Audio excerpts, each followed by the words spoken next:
Au courant de l'année 2015, les problèmes auxquels le secteur hôtelier et touristique a fait face sont essentiellement, parce qu'il y en a certainement plusieurs, un, c'était la suppression de la délivrance du visa à l'entrée.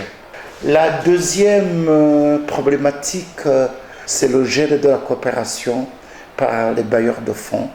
Ici, je pourrais citer le cas de la Belgique, de l'Union européenne essentiellement.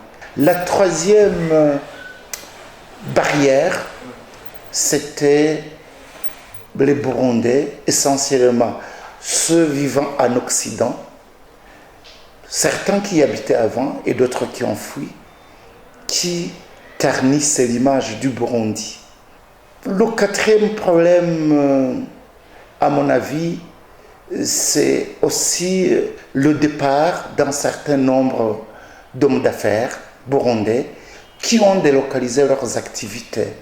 C'est notamment les opérateurs économiques burundais du secteur du bâtiment et travaux publics, du secteur des transports, du secteur même des TIC, qui peuvent facilement délocaliser leurs activités.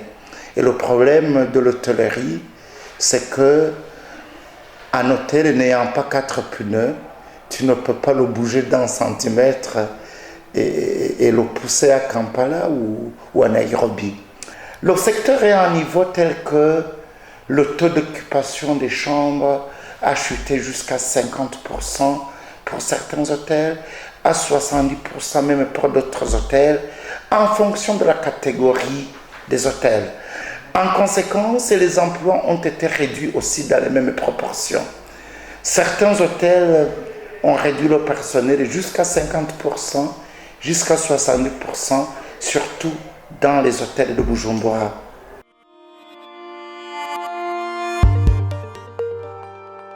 Le facteur explicatif, c'est que d'abord, la sécurité s'est nettement améliorée.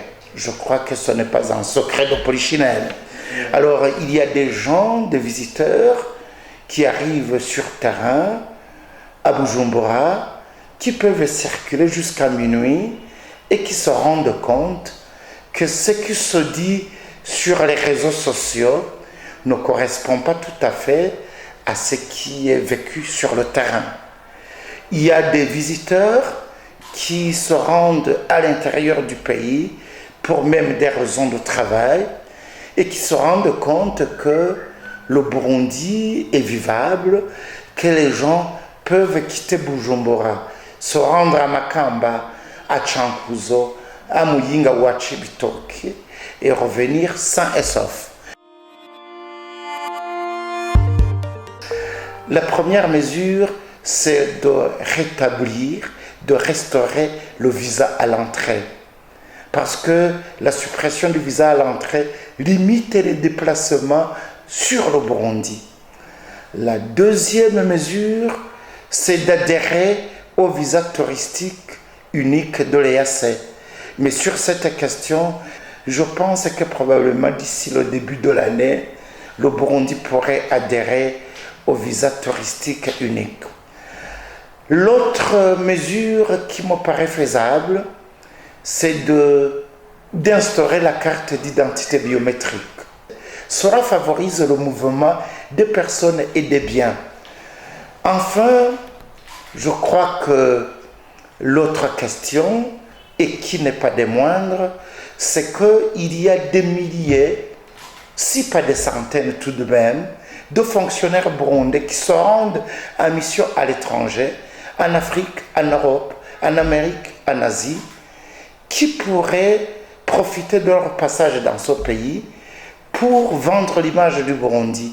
Et je suggère que, sous contrôle même, avec la collaboration du ministère des Relations extérieures et d'autres services de l'État, l'Office national du tourisme, en collaboration avec notre chambre, puissions élaborer un dépliant en anglais, un dépliant en français, un dépliant en chinois, un dépliant en russe, en dépliant en espagnol pour vendre la beauté et les bienfaits de notre pays et de notre peuple. Parce que face aux détracteurs du Burundi, il faut opposer une autre action multiforme et tout azimut pour vendre l'image du Burundi. Bref, les espoirs sont permis et nous pensons que l'industrie touristique burundaise pourrait booster l'économie burundaise en termes d'apport en devises, d'une part, et d'autre part, dans la création d'emplois. Et cela, nous en avons besoin face aux milliers d'universitaires qui sortent chaque année dans l'université publique et dans les nombreuses universités du pays et d'autres qui viennent des universités de l'étranger.